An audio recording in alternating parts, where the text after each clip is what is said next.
Good morning, friends, and welcome back to the channel. I'm the GM Philosopher. Today we're talking about world building, but perhaps not in the way that you would expect.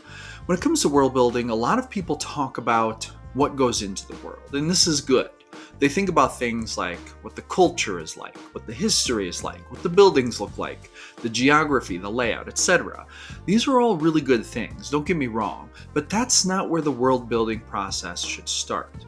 Recently, I've been doing a bit of an overhaul, really assessing my world building techniques, both for planned adventures and for improvisation. And I've come to realize that my process for world building actually starts one layer deeper than the details that make up the pixels of the world. It actually starts at the structural layer. And I actually have researched this, and I found that the technique I use actually comes from a philosophy known as structuralism. And I have realized that structuralism helps me to really world build in an efficient manner without requiring me to create so many details at once that it bogs me down. It allows me a technique for basically building what I need when I need it, and also for categorizing exactly what is needed so that I can identify it and then I can delve into that realm in a creative way. And I'm going to explore that and show you how I do this today in this video. Today, you're going to learn how to world build, both in pre-planned adventures and for improv, using structuralism as a guide in the same manner that I've been doing it for roughly the last 20 years. Though, to be fair, I did hone and refine this process over time. And the interesting thing is that I didn't even realize I was doing it. I was just trying to come up with better ways to build worlds that didn't bog me down in details, but that also allowed me to flesh them out so that real immersion and the sense of realism wasn't lost in the process. So without further delay, let's dive into exactly how to do this. Now, the first thing I want to do is define what the term structuralism means. Structuralism is an approach that breaks a complex whole into its fundamental parts and examines how those parts relate to one another to form a cohesive system. In D&D world building, this means identifying essential categories like geography, politics, culture, religion, and economy, and understanding how each piece interacts with the others. By doing so, you create a well-structured setting where every element reinforces the larger world, ensuring consistency and depth for your players. Now, before I dive into exactly how I categorize this, I want to just take a moment and explore the part where the parts relate to one another to form a cohesive system, because I think this is really important. When I build out my worlds, I always start with a very basic set of categories, and I've actually broken this down into 7 different categories, but I flesh out the beginnings of each of those categories right away. This gives me basically a 7-point cohesive foundation for the rest of my world state. Now, I don't have to go too super crazy with many details beyond those first 7 baseline categorical inputs until I start needing to flesh in deeper to either, create a starting point for the players, start building some storyline arcs, start putting NPCs into the picture, etc. For these types of more intricate details, I might need more information, and then I will add to the categories as needed. And this is another important thing to understand, is that every category will inform the other categories. A world state is never just like 7 pieces put together. There's always a melding that happens. Politics is going to blend over into economy to a certain point. The geography is going to be affected by the technology level of the civilization. And so you come up with this basically 7-point structural template, but it's really important to understand that the individual points of that template are going to blend together a bit. And this is really good. In fact, there is a lot of forgiveness here for world building in the sense that the blending gives you a lot of interesting, cool details that you can throw together in a very intuitive manner. But let's not get too far ahead of ourselves. Let's talk about the 7 points that make up the basics for my structuralist world building system. I would also like to add that if plot arcs tend to be a challenge for you, then you might want to download my Ultimate Plot Randomizer. This free ebook, called the GM Philosopher's Ultimate Plot Randomizer, helps you to ignite your campaign with endless adventure by giving you 4 awesome D100 tables that'll let you roll plot arcs on the fly whenever you need them. You can roll the hook, the complication, the climax, and even wild and wacky stuff to add plot elements that your players would never see coming. This is available for free to anyone who signs up on my email list. You find the link down in the description, and if you sign up for my email list, you will literally get an email within seconds that'll have a download link to this ebook embedded directly in it. So it doesn't cost you anything, and with a couple of rolls of the dice, you can come up with some pretty amazing plot hooks. And I don't know about you, but I love D100 tables. So boom, check that out and grab that to help you out. All right, now let's dive back into those 7 baseline categories for using structuralism in our world building process. These 7 categories are pretty simple, and they are as follows. Category 1 is geography and environment. Category 2, political structure and governance. Category 3, social structures, culture and customs. Category 4, religion, spirituality, and worldview. Category 5, economy and technology, including magic. Category number 6, history and mythology. And category number 7, conflict and dramatic tensions. Now, you can obviously have more categories than this. You can break the whole process down into a lot more categories than this. I find it kind of difficult to simplify it any more than this because I kind of feel like these are the 7 basically common denominator minimum categories that are required. But for example, you could take conflict and dramatic tensions, category number 7, and create 4 additional categories that basically make up that category. There could be internal struggles, external threats, factions and power players, ongoing crises, etc. So you can really work with this to make this work well for the kind of world state you want to build. And also, if you want to be like really detail oriented in certain places, you might want to break some of those things up. But for me, for my simple world state creation process, these 7 categories work really, really well. But this leads us to another question. How do you start fleshing this out? Well, there are 2 phases to this. There's the phase that you do before you begin play, basically before session 0,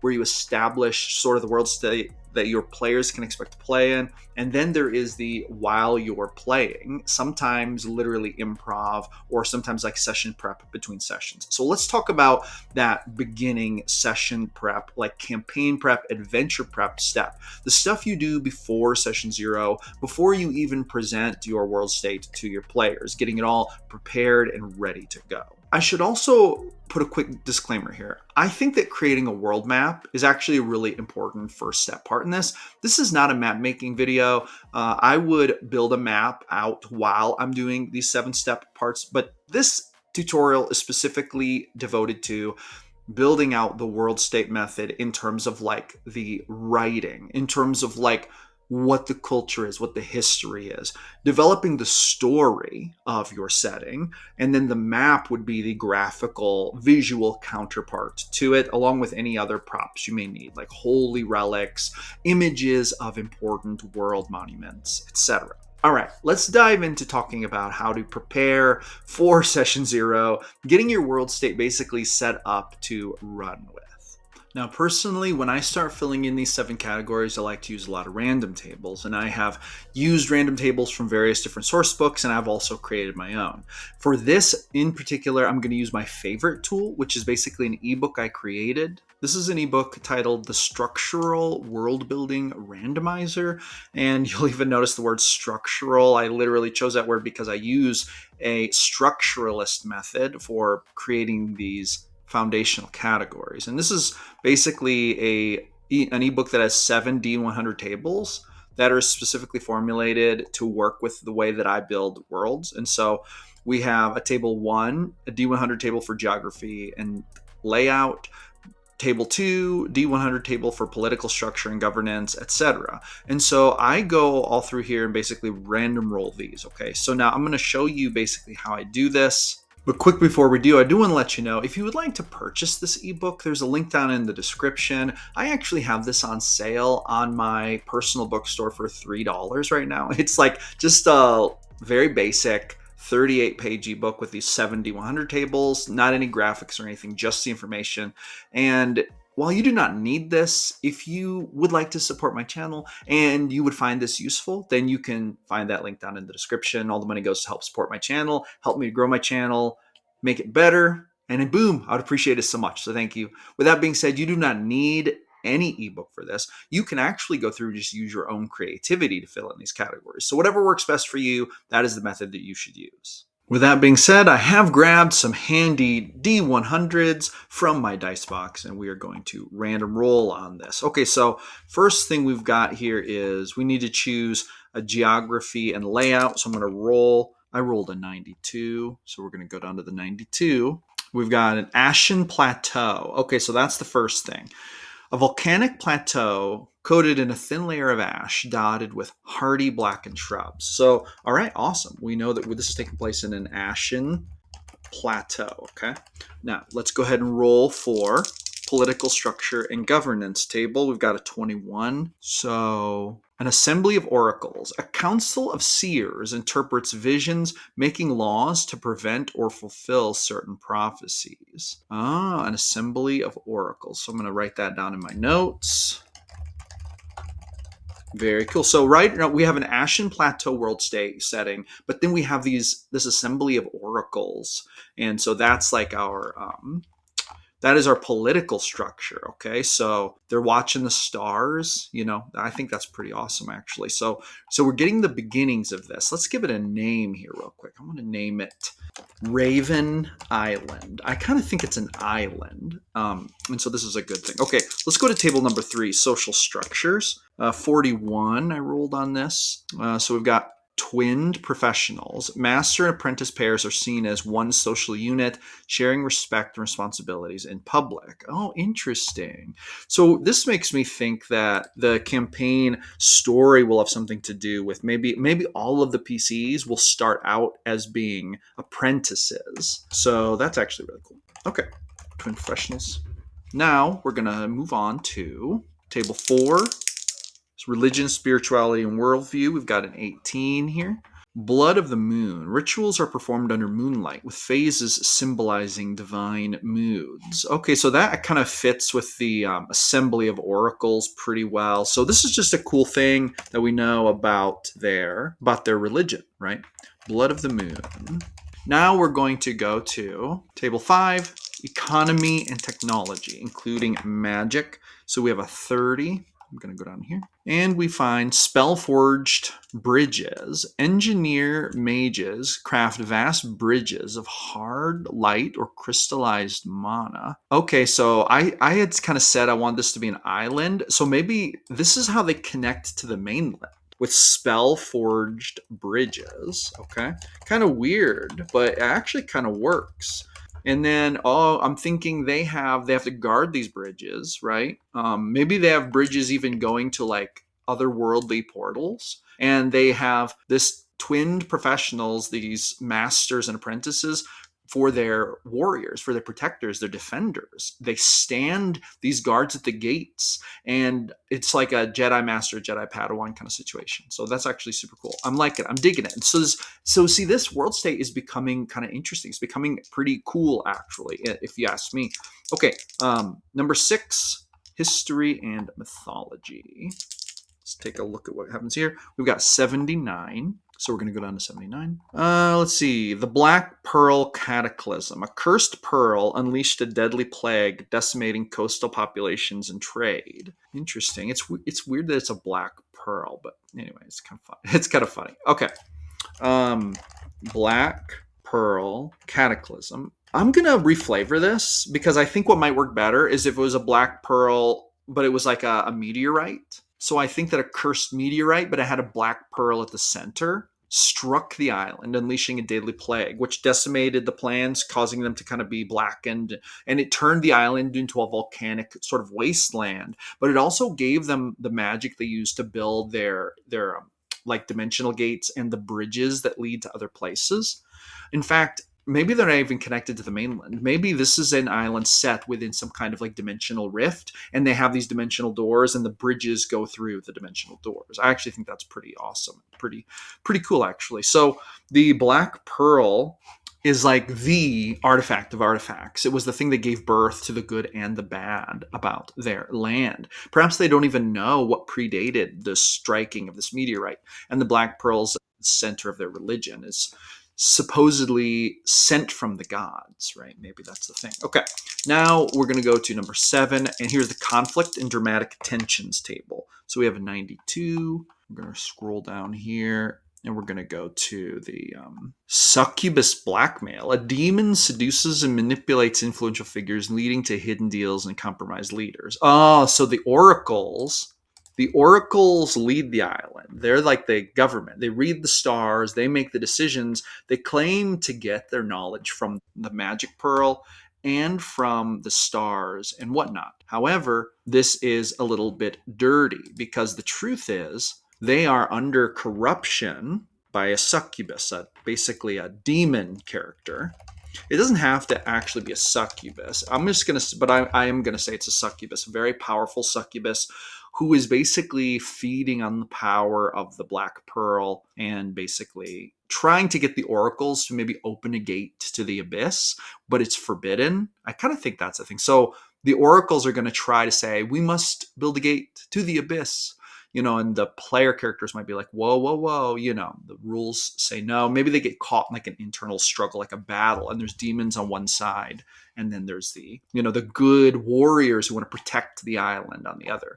And once again, this island, Raven Island, I just off the top of my head is what I called it. Now, after this step, what I'm basically going to do is I'm going to take what I have created with my random rolling, and I'm going to start fleshing it out, write a little bit of history, not too much, like 1 to 2 pages of world history. I am going to come up with a map for it. I'm going to come up with like the important figures and whatnot, and that's going to be my world state setting, and we're going to leave it at that, and we're going to leave the rest to improv. Now, we have our basic categories lined out, and those give me information that I can use to then go further. So, for example, in our category of geography and environment, we have the Ashen Plateau. So we know it's like a volcanic island, mostly made of ash, mostly kind of barren, etc.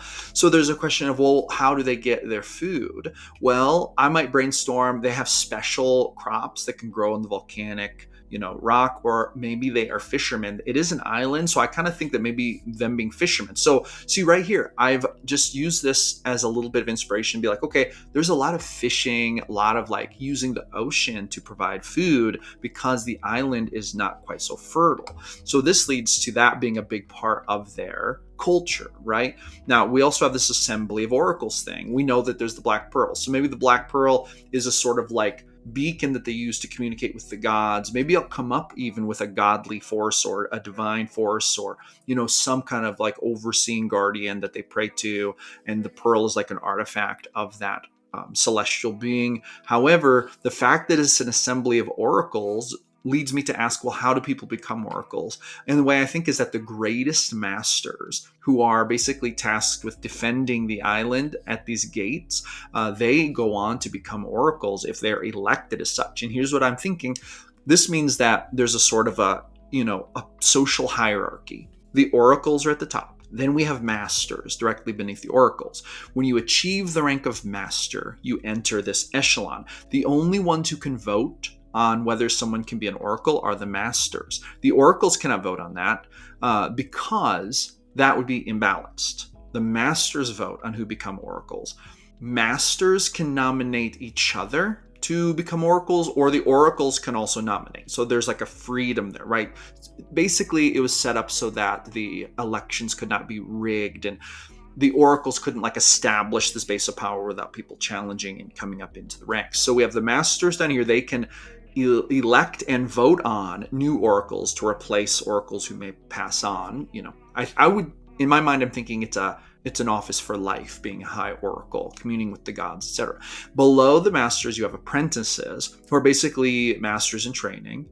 And then beneath them, you have what would be the townsfolk, the common folk, right? And then the common folk are basically the ones who are doing the fishing and whatnot. I also think there are probably bridge builders. This seems like a really important part of this. There are those magical bridge builders. So I think it's going to go oracle, master, apprentice. But there are different sects of masters. There are bridge building masters, and then there are defensive masters, like combat oriented masters. So it's sort of like spellcasters who build the bridges, and then there's the warrior class who basically defend the bridges, and then they each have apprentices. And so that's all kind of mixed into one. That's how I think it would go. This is just an example of how I can take the ingredients I get from this, like, basically structural system. And that's what structuralism is. I take these elements that I came up with in the structural system, and then see, I can use different parts of it, and then they can even intermingle, and they're going to create really unique, basically, sub points to those foundational points. And this helps me to flesh out my world and to give it more detail. And here's the great thing about it. I don't have to go super crazy with any particular category right away. I don't have to flesh out 120 million things for each category. If I flesh out enough that the players are ready to get rolling, when they delve into places I wasn't expecting, I extrapolate down from the data points I've already created about this world, which is very organized because it's set up in just a 7-point framework with subpoints leading off of it. And then I can combine them together. So let's say, for example, that the players say, we're going to go to the temple for the common folk. Look, what does that look like? I might be like, oh, well, I think there would be a temple for the common folk, but what would it look like? The fact that the bridges are created by these, like, basically spell forgers would basically mean that these temples are a place that honor this. And so there would be a call. There'd be a sort of social encouragement for people to enter the trades of building or defense. Yes, fishermen are needed. Yes, people are needed to run the farms, all kinds of different things. However, I think that this culture would constantly be looking for the best and the brightest to become new apprentices. When, people ascend on to become oracles, the whole thing would shift upward. Or when a master dies, we shift upward. Or maybe masters could retire. They remain masters, but their station must be filled. Their apprentice would take their place, and then their apprentice would choose an apprentice. I think that the local temples are where the apprentices who are newly made masters would go, and they would basically come to the services, which are led by oracles. They would pay attention, they would listen, and they would let they'd let the blood of the moon, right? They would do this during full moons. They would have these ceremonies at the full moons, and they would allow the god or gods or deity, whatever, to help them identify the most talented individuals at the service. And that's how they would choose their new apprentices. So that information I could use sort of like just run down from that. And that's what I would use to flesh out the services, what they're like, what the local temples are like, because I would want those decisions to then inform the design of the temple. So you can see how I would extrapolate downward from that. And then you just use your imagination. You use that, and that's the fun part of being a GM, using your imagination to come up with these interesting elements that are resulting from other elements you've created, other basically designs you've made, or, whether it be cultural details, etc. These things just emerge as you role play. And then as you have things emerge, they become new data points in your category system. You just keep them arranged via category. You could do this in a Google Sheet very, very easily. And that would really help you to not only remind yourself of what's going on, but to also kind of track, okay, what would influence this thing I'm about to create? If there's not enough information in other categories to influence what you're about to create, maybe you create stuff for those categories, and then the whole thing starts to get fleshed out from there, if that makes sense. Now, I do have one more thing to show you. And while this doesn't necessarily pertain to world building, this does pertain to D&D. You'll notice that I'm wearing my official ADHD&D t-shirt. Let me show you this design. Roll for concentration, am I right? I am an official Amazon affiliate, and sometimes I feature my favorite D&D Amazon products on my videos. Today, it's my ADHD&D t-shirt. I may not be completely ADHD, but I dabble. With that being said, if you would like to grab your official shirt, looking awesome and pretty witty, right? Roll for concentration. Makes sense. If you know what I'm saying, you know what I'm saying. Anyway, you can find a link down in the description to this t-shirt. Order it in your size. If you place an order after clicking on my link, guess what? I will earn a very small commission at no additional cost to you, which will go to help support the channel. So hey, if you are in the market for a new cool D&D apparel item, I would encourage you to click down there and check it out. With that being said, my friends, that is going to be a wrap for today. Thank you for coming back to another episode of GM Philosophy in the Morning. At this point, I'm here several days a week creating videos about the best game in the world, D&D. So I'll see you awesome people on the next one.